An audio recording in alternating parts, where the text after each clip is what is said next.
We don't know yet. We're waiting on that. As the seconds tick right now, we're waiting to Right. hear how the United States might be in our involvement in that and what that might mean.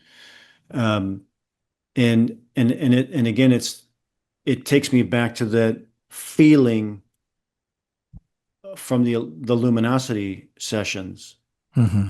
that, oh shit, man, we're on the precipice of a destruction phase is right the next phase of it.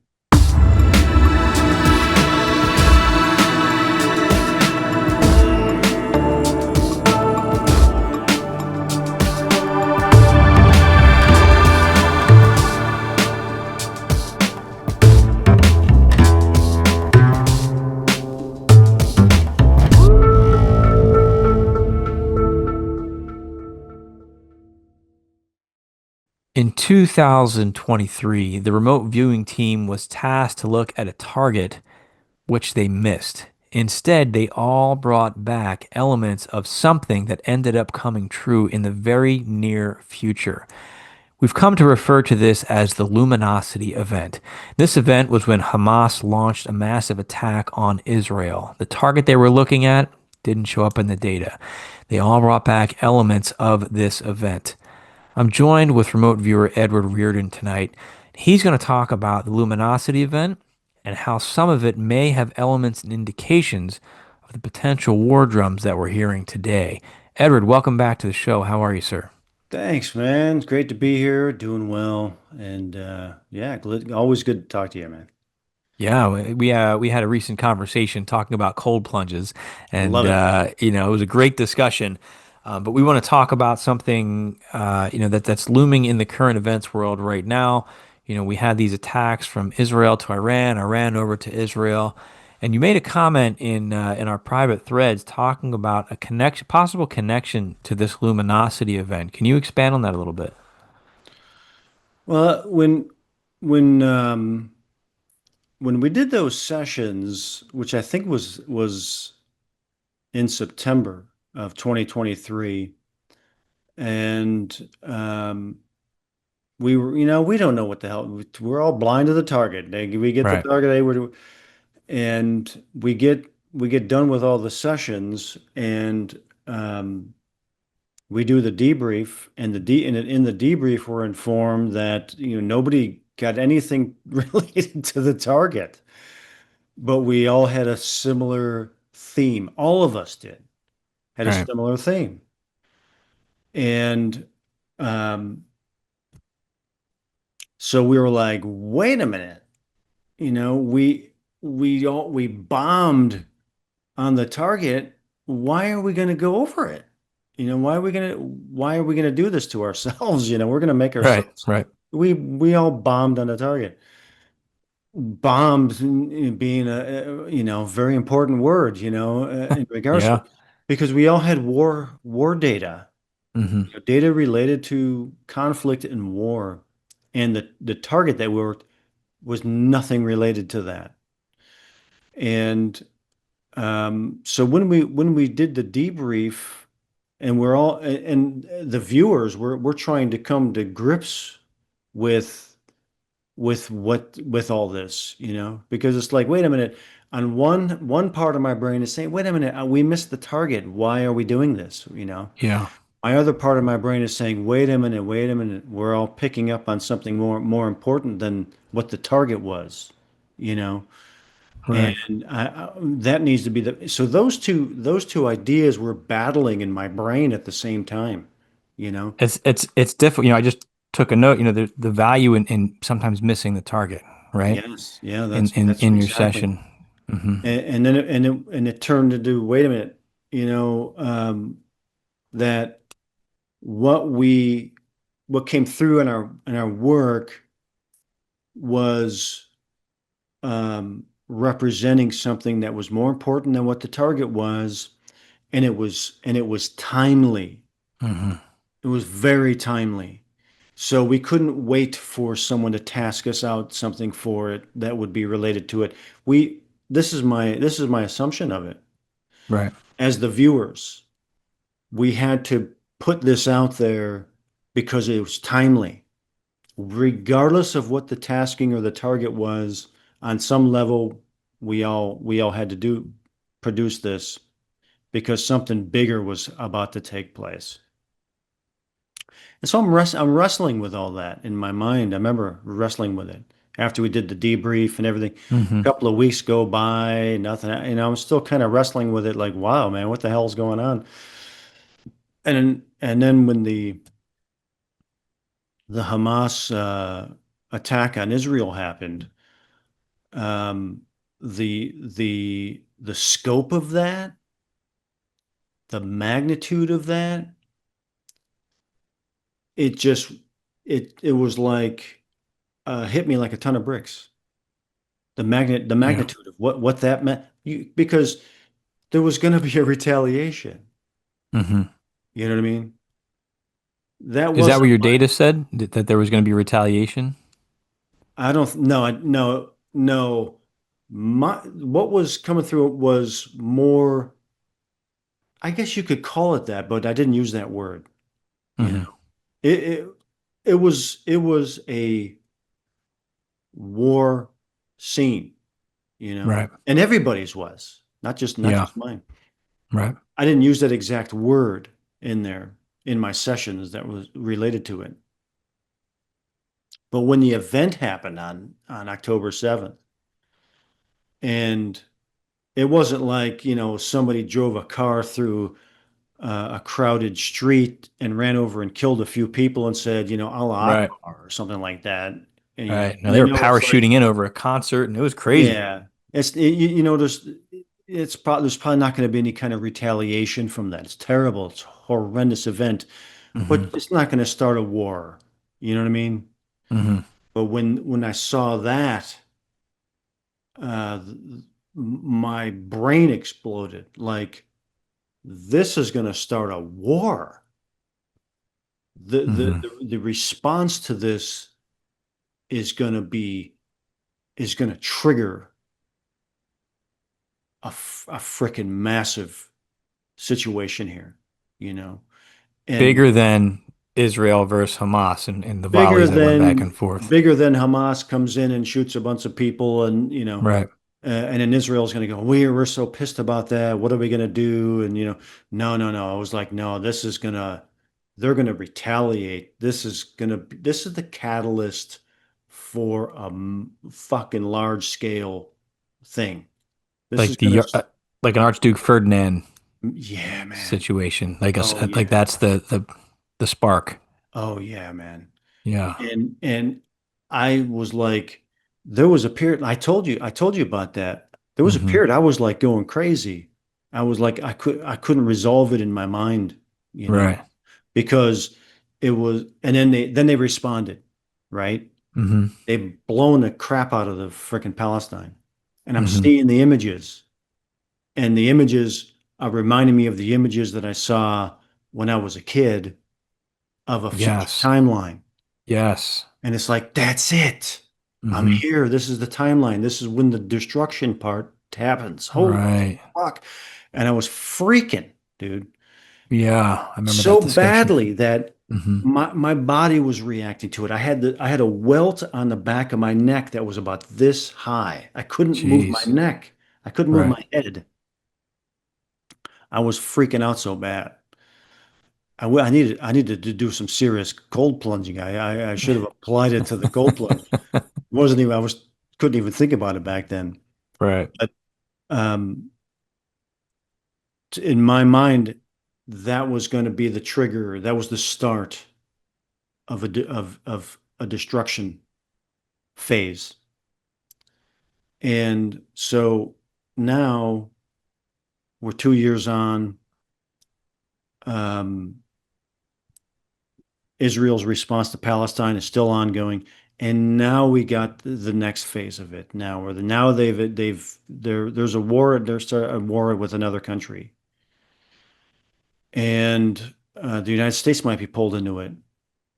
We don't know yet. We're waiting on that. As the seconds tick right now, we're waiting to Right. hear how the United States might be our involvement in that and what that might mean. Um, and again, it takes me back to that feeling from the luminosity sessions Hmm. that, oh shit, man, we're on the precipice of a destruction phase is right the next phase of it. That the catalyst of it started with the Palestine-Israel thing, and now it's something much bigger. Now it's a back and forth full scale thing. And how long is this going to go? How big is this going to get? Are we going to, I mean, who else is going to get pulled into this? What is Hmm. the scope of this? And again, that's what the luminosity sessions showed all of us in those sessions. Right. Right. And so now here we are at this date, June 16, 2025. What's going to happen now? Is the timeline going to get altered? Um, is the destruction phase going to come to some kind of agreement, and then the sides agree to stop? Is it going to escalate? We're gonna have to wait and find out. Um, I hope it de-escalates. Hmm. But when I look at it from this context, the possibility of it escalating uh, does appear to be in some timelines.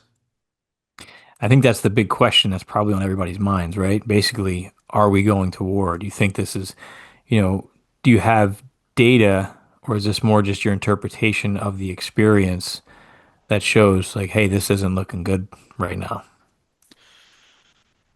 I, my answer to that is um, the only data that I have regarding that possibility is in those what we call the luminosity sessions, Hmm. and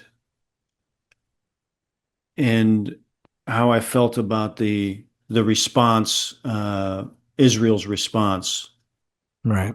response to Palestine, and then the attack on them, meaning it was what that was going to produce. Right. The What ripple was effect through going, the time. ripple effect of Right. that is what gave me the giant welt on the Yeah. back of my frickin' neck, was Right. the ripple effect Yeah. of what that invasion was going to expand into. So it And sparks a chain of events that then will yeah, man. ultimately lead to where we are right now. Exactly, dude. Yeah. Exactly, yeah. Exactly. And that's what has me concerned. How about world events? It's June 16th today, but for your May sessions into June, did you guys have stuff that's pointing to Some of the viewers did. some of them? Personally, Yeah. I have purposefully, unless something absolutely comes in, I have to put, have tried to not get caught up in, Hmm. there's war going on all over the place. So It's always happening. if Right. I'm putting in my world events every month, war, you can't be wrong because there's freaking Right. wars going on everywhere. Right. So it's like, what do I want to do? Do I want to just write down what's already in the headlines, or do I want to for me, I'd like to try to get something unique, Right. something not predictable. I like those. Yeah. That tells me I predicted something. Hmm. If I'm saying war and fighting, when there's war and fighting everywhere, then I don't know if there's any remote viewing taking place there. Right. So, is it self-filtering? Yeah, to an extent. But if something war related, we're like, boom, I got to put this down. I'll put it down. Right. You know, Right. and some of the viewers had it for this month, Yeah. and so it did come in. The beauty of working in a team like that is that Hmm. it's not all on my shoulders. It's not all on Right. Dick's shoulders. It's not all on Daz's shoulders or Naeem's shoulders. We can kind of share it, Right. and try to be, as like we were saying before, as authentic and true to what we're attempting to do as possible. you know. Hmm. I can say there's going to be war every month and I'll be right every month. You know, Yeah, you can find conflict somewhere to there's conflict justify that. everywhere, you know. Right. Um, Right. so we have to try to be careful. What what made the why the Illumina what we call the luminosity sessions so impactful for me was that it wasn't in that realm. This was Right. a session to do, you know. It wasn't like here, describe the next conflict in the world, you know. No, It it was was a nothing. target, It you was a know. target that had nothing to do with war at Yeah. all. It didn't even have Yeah. anything to do with war, you know. Right. Right. And but we all got it, and so that's what gave it weight Yeah. to me, you know. And then like I was telling you before about it, up until that point, that time when we did those sessions, did the debrief, and then a few weeks later, the October 7th thing. Prior to that, I'd be doing my breath meditation, my breath work, you know. Hmm. Again, about 30, 40 minutes, I do it, breath. Right. And while I'm doing that, in my mind, I kept going back to the 80s, you know. Yeah. I kept going Yeah. back to the 80s and like living in the 80s, you know, like if I could go back there, I'm living, you know, I'm laying on the bed and I'm doing this breathing. And that's where my mind would go every day when I was doing every day, you know. And then when that thing happened, I didn't have that experience after that. I'd go and Yeah. do the breath meditation and I'm not going to back to the 80s. I'm here. Right. I'm here now. Yeah. You close the loop. Yes. That's when I started looking at it like, wait a minute. That was the event. That was the event from back in the mid 80s of the future event. This is it. Right. And I'm telling myself that. I'm letting myself know. So again, gave it even greater weight. Um, since then, you know, with Israel's react response to Palestine, it's been relatively contained. Hmm. So after time goes by, I'm going to go, oh man, if that was it, maybe we're okay. Maybe it's not going to be so big or so expanded. Yeah, we got some protests out there, you know, and they're, you know, a little bit of this, a little bit of that, but not like frickin' Armageddon kind of stuff, you know. Right. Now that they've uh, added another war, basically, Hmm. that's why I'm thinking about that again. Like, oof, man, okay, here we are now, you know. Um, now I'm looking back at some of the stuff in the luminosity session and going, oh, that stuff could happen now, you know. We could be about at that place in the timeline where those things are coming into play, you know, Hmm. because it's just an arcing timeline. And it's like then when the sessions were done, and then for the debrief, and then there's a situation that reflects those things. And then there's a response, and then we're in that timeline, and that's going, and then we're arcing a little bit further, and boom, there's another one. It's like, oh shit, this thing hasn't completed yet. The timeline hasn't collapsed yet. We're still maybe halfway through it, you know? That's just like your ominous feeling. It was years. I mean, you're still getting feedback from that Yeah, as it's coming out. yeah, Hopefully that's the bulk of it and now you're just getting little pieces, to fill in blanks here and there. But it was a yeah. while that you were unpacking that and processing that and closing certain loops and from different sessions on that one. That's right. This sounds like it's a very similar process, which it's interesting, as a remote viewer, like these are lessons I think you can't learn in, a year's worth of sessions. This is a very, I mean, from the 80s to now, you're getting feedback, right?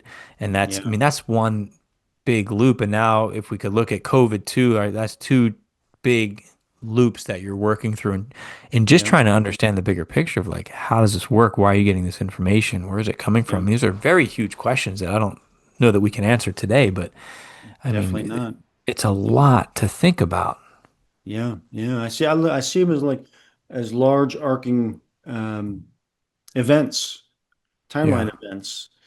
And it's like, how long is this one going to be before it collapses, you know? Yeah. like let's say the thing from the 80s, I think 1985 to that moment in late 2023. So that's a long arcing event, and then that Right. for that to collapse, and this one, um, who knows? Maybe we're halfway into it. Maybe Right. we're gonna have to find out. If that's the case, then we got a whole rest of the arc to see what level of or degree of conflict we're looking at, what degree of changes are going to come from that, or maybe they're designed for that kind of thing. Uh, how is it going to play out? Because when I look at the Luminosity event sessions, what was in there, and how it could relate to this, the end result is a different looking world, man, And it's kind of like the technology timeline of the sessions, because Hmm. that's a long arcing timeline Right. too. Which probably ties into the war It ties aspect. The into it. war is Yeah, probably an arc within that larger arc of the it tech. is, man. Yeah, it Yeah. is. And sometimes you need some chaos Hmm. energy in there for the innovation process or the creative Right. process. um, to be added into the mix, and we might be looking at some of that. I mean, I don't know. Yeah. I feel pretty emotionally involved with it now, so I don't have a real clear perceptual Yeah. opinion about It's it. hard when you get that Yeah. once you hit that emotional piece, Oh it's yeah, really then you're hard. you're in the emotion. I'm in the emotional part of Right. my brain. So Right. I got to let that cycle through and then Hmm. get back to the remote viewing part, Right. Um, but uh, uh, you know, I think it's a continuation of, I think what we'll probably have to do is another analysis of those sessions from all the Hmm. viewers Yeah. and see it as a continuing chain. We're into the next chain of events here. I wonder if there's bleed over in world events, unresolved world events, blips, or even regular sessions where, oh, that's just that data is just noise. If we had someone go back and analyze all those pieces that could point to it, because it's what I'm finding, there's a couple schools of thought, in terms of remote viewing. It's like if it's not the target, it's a miss and it's not valuable at all. That's right. And in Says the who? right, exactly. Like in the scheme of like, nope, I want information on this. Okay, great. It's not valuable to this target. But there's also something bigger, I think, that happens with remote viewing. Some of it's personal directly to the viewer themselves. Some of it's important to consumers that we're not aware of yet at the time of the session, right? And I think if Absolutely. we can get over that, which I think is a part ego, right? Of being right, being wrong, being on target, being off target, have a good session, did I not? And just saying, what is this data? What could this data also mean? Not to justify my data, right? We're past that. Is there value here? Is there something that came through that our ego is not allowing us to look at because it's not the assigned target that we were, collecting on? Absolutely. Yeah. Absolutely. Part of the with the remote viewing is very much feedback Hmm. related, and immediate feedback is kind of a Pavlovian dog Hmm. response. Hmm. Um, and there's a lot of mindset sets and kind of spoken and unspoken rules that get applied to remote viewing. And one of them is when you want to be on to that target. And if Right. you're not on to that target, you're off. And I get that. Hmm. That's an understanding that I don't fully disagree with. But there are Right. some circumstances where, like in the luminosity one, in my opinion, where an event is coming that is so much more important than that target. We all have to get it now because it's so Agreed. timely that Right. it's just something in the timeline that is saying this now. Yeah. And we have to be okay with that, you know, I and agree.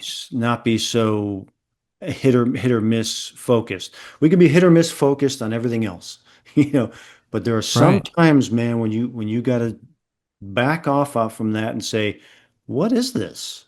Right. What's going on here? And we acknowledge like, okay, nobody hit the target. Okay, that's great. Why? That's significant. Nobody out of all of you viewers who are excellent at what you do, week in and week out, are on Exactly. target, are collecting the data you're tasked to collect blindly. For some reason, you didn't get it this time.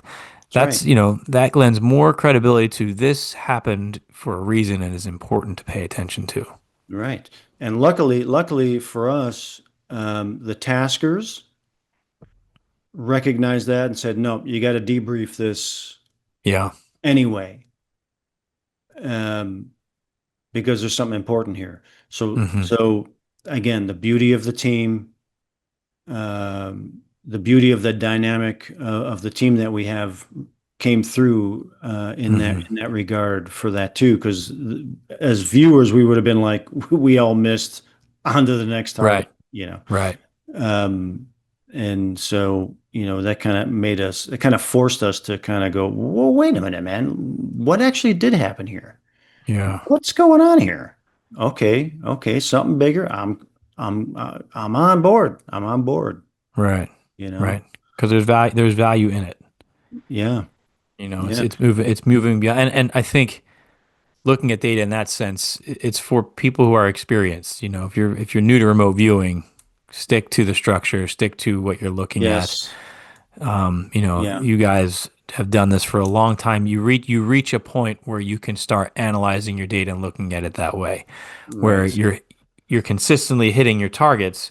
And now for some reason we didn't, and we all didn't, and that's right, significant. It's not you guys are not ones that need to justify your data. When you're off, you're right, off, and then you move on to the exactly. next one. It's not something Yeah. like that.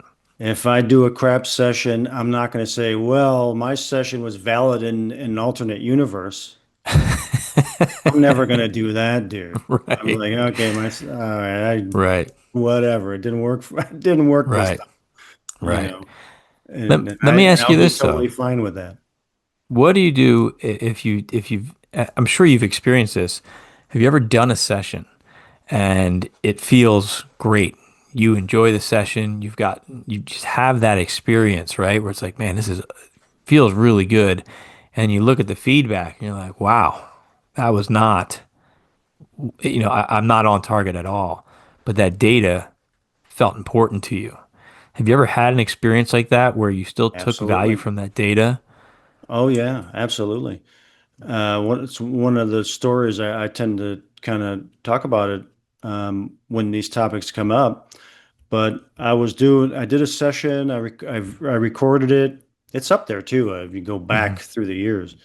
Um, but I did a session. I'm like, man, yeah. I was being pulled through the session. I had a Yeah. really good experience with it. And I go and I click and I open the feedback, and the target was the Louvre Museum, Hmm. and I'm describing particle accelerator stuff. Yeah. So I'm like, my initial response was, "Oh man, I missed. That's a bummer. I missed." And so I'm thinking about, I'm like, I did not freaking miss, man. I Yeah. hit that freaking target, man. I hit it. So Yeah. I started the research. What's in the basement of the Louvre Museum? Mm. A particle accelerator. Wow. I didn't know that. I didn't know that till just now. Yeah, yeah. There's a Wow. frickin' particle accelerator in the basement of the Louvre Museum. Wow. And you went It's right not to a that. big one like CERN. It's a Right. small one that they use to look like if they have an old piece of art, Hmm. they use the particle accelerator to like look and see behind the paint and Mm, do all that kind. But it's a right. particle accelerator that they use. Yeah. So I was Yeah. like, I freaking knew it, you know? But it's interesting with something like that because I've had similar experiences. Like this was an amazing session. I felt it. It wasn't forced, and like you said, pulled through the session. Right? You can't write fast enough, and you look at the feedback, and it doesn't match up. And then once you start exploring the target, you're like, oh yeah, I was at the particle accelerator in the basement. At times I wrestle with my own ego. It's like, but I didn't draw the thing. I didn't draw the stereotypical thing of what the target is, right? I didn't draw what I was looking at. I went to this obscure aspect of that. Yeah. Why do you think that is? I think that it's a whole bunch of things of what is taking place in that particular moment for the viewer. Yeah, That's what they're interested in, or that's as far as they're going to go in the moment. Maybe they don't want to go further, or there's just that one thing that's really got their interest, and they're enjoying exploring that. yeah, And what's becomes important for the viewer is the enjoyment of the experience of that right. particular thing. But I think that an important part of the remote viewing process is that kind of discipline, though. Yeah. That's kind of instilled into the viewer that I'm going to instill into myself that I'm going to do this session, and I want it to be related to that tasking. Hmm. I want to discipline myself that that's what I want. I don't want to be okay with doing a bunch of fluffy nutter stuff and fooling myself. Right. I want that discipline, which is what remote viewing structure really offers for anyone who wants to go down that route. It offers that. I want more times than not that when I'm done, it is going to be related to that tasking, you know, Correct. because that's Right. what I want. I want that, you know. um, more than what the tasker is going to want you to do it. And it's like, I don't care what the task, I want it. Hmm. That's my discipline. It's my session, my discipline. Right. I want to describe something about that. And that's a mindset. And It is. it's the beauty and the importance of remote viewing is that the viewer's disciplined to that. So when something unusual happens, they can say, "Whoa, man, something unusual happens," because now it's Hmm. unusual. Right. And they can say, Right. "Whoa, let's look at this unusual thing, and then let's get back to work." Here, Right. Get back to the structure. That's the norm. get back to it. Yeah, I think that's important in really engaging with your feedback, right? I think it's important that you identified, hey, I went to the basement of the Louvre and I found this thing that was interesting. But as you're engaging that feedback, you're also recognizing I didn't draw the thing that they wanted me to draw, right? You have right, to have that acknowledgement piece because what you're doing, you're calibrating, right? Oh, yep, I was in the area, but I didn't get the thing that I needed to get. This is interesting. I'm right. enjoying this feedback right here. Maybe my ego feels a little bit better now. But the Yep, bigger piece of that is, what you have to work in is as you're absorbing that feedback is, but I was still, if this was a project that I was getting paid for, my client probably wouldn't be happy with what I gave them right now, unless that was their intention to see what was in the basement. yeah, You yeah. know, And yeah, if you're working client-based remote viewing, the discipline is you do want to produce something that's going to be useful right, for someone else. right, And within that can be the selfish nature of I want to have a great experience. I want my experience. Um, and then as a result, those results will be useful to someone else. And then yes, we're all happy. right, Then we're all happy with it. Um, but I also look at whatever happens in a session. A remote viewing session is a snapshot of the viewer's mind in those minutes. That's all it is. yeah, And it's never going to be the same any other minute. you know, like Hmm. an example, a great example. I'm so glad I caught him on video. Was the World Trade Center towers. You know, Hmm. I had it as a target, and I'm going. This was with my protocol, Hmm. and there was, oh hey man, yeah, this reminds me of the World Trade Center towers. Blah blah blah blah. Get the feedback. It's the World Trade Center towers. Hey man, look at that, fucking right on. Yeah. A freaking year later, another target, blind, and the focus isn't is it's the Statue of Liberty, Hmm. and there's the Twin Towers right there. So the perspective of photographer was, I'm going to get the the uh, the Statue of Liberty, and there's the World Right. Trade Center towers, and they got the whole thing. And that session, I'm not drawing the freaking world. I'm drawing something's coming down, hitting and boom, there's a big clouds, uh, Yeah. you know, and I'm like, that's interesting. Now I can look at this as here's the same. When I opened the feedback, the first thing I looked at was the towers. I didn't even look at the Hmm. Statue of Liberty. I Right. looked at the towers like, holy shit, look at it. It's crazy to see the world towers when they're up. It's Right. like, whoa, because there's such an emotional Hmm. reaction to seeing them now. Right. So when I opened the feedback, oh, there's the World Trade Center towers. And then the results of the session made sense to me. But the point being that that wasn't in the first session. That was in the second session where the target was basically the same thing.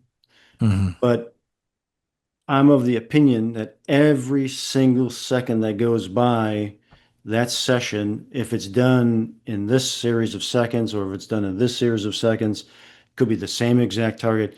The viewer's experience is going to be completely different. You're in a completely different time. Everything is different, and the session is going to be different. If it's the same, in my opinion, it's because the viewer got some sense of it and then just drew the same thing, Hmm. because That I makes think sense. I think I know what it is. But if that's not taking place, every session is going to be different, even if you're working the same target, as long as you're Right. under blind conditions, because you are in a completely different space. Yeah. Yeah, that makes sense, and it keeps you exploring things. And I think that's important to point out. There are those times where you're like, "Oh, this is the pyramid," right? And then it's Yeah, hard to shut that off because now every yeah, data point you're describing the pyramid. Oh, you're going to do another session. Oh, I'm going to go yeah, back. Like, you really have to work to be like, "Okay, pyramid, I'm going to put you over here. And yeah, I got to go back to the basics, and I got to make sure I'm just describing and trying not to name these things." It's exactly. hard to do sometimes. It is Mm. because nowadays, if you get a sense of pyramid, oh, now you want to draw, oh, there's big spiraling shafts underneath there. I got to make sure to put those in, Yeah. because I'm going to get a lot of clicks and a lot of pats on the back, and oh, I want to Right. prove it, man. It's aliens, Right. uh, you know, and there's no remote viewing going on now. I just dealt with that very specific thing with the rabbit hole group. We did the Philadelphia experiment, and I kept getting these coils. And this was we were working that project within a week or two of this information about the pyramid structures coming out. And with we're not double blind with rabbit hole because we know Daz is the tasker, right? So I'm sitting there and it's really messing with my head, which you start to understand the value of not knowing who your tasker is. Because like I know it's Daz, I know we're looking at woo targets, I know this is in the news, this would make an awesome thing, and it was really hard for me to just focus on. I do have these energy coils, but it's not the pyramids. I got to just figure out what it is and describe it. But that's a hard thing to do with all of Very those other difficult. variables to separate from. It's the challenge of remote viewing. Yeah. It Yeah, is it's tough. the challenge and discipline of remote viewing. Yeah. You and the beauty of it. That's the beauty of it too. Yeah. It's no different than the cold showers or the ice bath. The mind is gonna, the you can say that the mental aspect of that wanting to indulge in that is the mind going, I don't want to get into that cold shower, man. I don't want to do it. Right. I don't want to do it. And then when the actual remote viewing takes place is when you actually get into the cold shower and you're like, ah, I got You got through it. this. I Yeah. got there. I'm good. I'm good. I'm good. It's kind of like it's there is no difference between the two in my mind, I agree. And I think the cold shower helps you in those moments as well, and vice versa. I mean, I think the remote viewing, when you can learn to discipline your mind to fight through that obsessive thought of it's your ego for sure, and then just that repetitive, it's the pyramid. When you Yep. can break through that and then get Yep. back and you feel it, right? You That's feel right. like, oh, I stepped out of that imagination thing that I was in That's because now right. I'm back in a really strong flow. That's It's right. a really good feeling to get back there, but Yeah. hard, Yeah. but a hard It thing to ain't do. easy, man. I Yeah. had a great example of that. I'm so glad I caught it on video. 10 years ago, and I was working a target for someone, and they wanted to see if I could, they wanted to see if their intellectual property was safe from a remote viewer. I Hmm. didn't know that. All that was somebody said, "Hey, man, you want to work a target? Can you work this for me?" That's all I knew. I said, "Yeah." And so I worked it. Well, first of all, I was like, am I getting a green light out? Green light, do this. If it was a Hmm. red light out, it wasn't somebody that I work with, you know. Hmm. And Hmm. so I was like, okay, I got a green light. I'm going to go ahead and do it. So I'm going through, and unbeknownst to me, what he was asking me to do was remote view an idea for a patent that he had for a DNA marker that he Hmm. had come up with. And he wanted to see if that intellectual property could be safe from a remote viewer if he put it behind a mask, a Hmm. masking mechanism, Right. you know. I knew nothing. I'm going through the session. No, DNA shit, man. It's fucking cool. I'm doing all this shit. Getting close, all of a sudden, like, like music, man. Music notes. And I start going, it's all in the video, dude. I'm going, da, da, Right. da, da, da, da, da, da, da, da. Wait a minute. No, no, no, no. Get out of here. Back to the DNA. Back to, Right. and, Right. Right. Right. and, and, and then when I got the feedback, when I was all done and he told me what the target was, and then he told me about that mask, I was like, I can't believe it. I couldn't Yeah. believe it, you know. Yeah. You But got the mask. we're talking about the same thing, where Hmm. wait a minute. No, no, no, no. Put that over to the side. Let me get back Yeah. to this. Yeah, yeah, yeah, yeah, yeah. Right. Right. Yeah. That's any session, even if it's not a mask, but it Right. it's that point where self-indulgence could come into play. And then the discipline is to say, no, I don't want to self-indulge. Put that Hmm. over here. Let's get back in. What is this about, man? What's going on here? And get back into the real remote viewing. Right, That's right. the Which is beauty. the value of, again, paying attention to your mind, to that process, to that, as you and I talk about a lot, is the feeling that a remote viewing is taking place, right? Yeah, Getting back into that, which is yeah, more valuable than did I describe the right thing? Did I call it out during 100%, my session, right? 100%, man. That's cool, afterwards to pat yourself on the back and whatever, but if you focus on that experience, I think it helps pull you back to where you need to be. Totally. Yeah. Only in it for the experience, man. The end Right. result is for other people to enjoy. When I'm in the right mind, let me put it that way. When I'm in the right mind, my sessions are for me for the experience, and how other people deal with them is that's on them. I go by my experience for the session. Most important thing for me. Well, and I think that, that ties back into, and I know it's getting late, we're going to wrap up in a minute, but that ties back into something that you said to me early on that has always stuck with me is first you learn how to remote view, and then you learn how you remote view. For the And I rest think of your that's, life. Yeah. yeah, I think that's so very important to understand your mind and your process. You know the structure. I know what I'm supposed to do. Here's what works for me based on trial and error and failure, really, right? And then Yes, engaging with that feedback piece. that's right. Yeah. Yeah, absolutely. Wow. That's it, man. Edward, lots of good stuff, lots of deep insights in this chat. I know we started talking about the Luminosity event. I know we touched on Are we going to war? We don't have a clear answer right now, other than things are unfolding. Any final thoughts on anything that we've touched on tonight?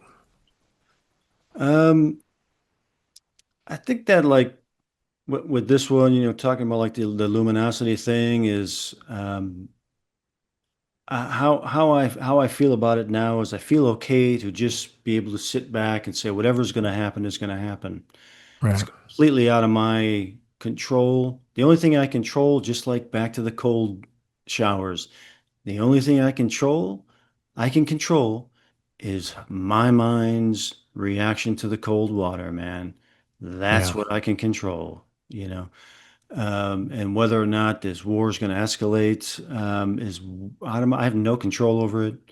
My only job is to control myself emotionally and Yeah. be aware, be calm, be present, act accordingly, because I have no control over any of this stuff.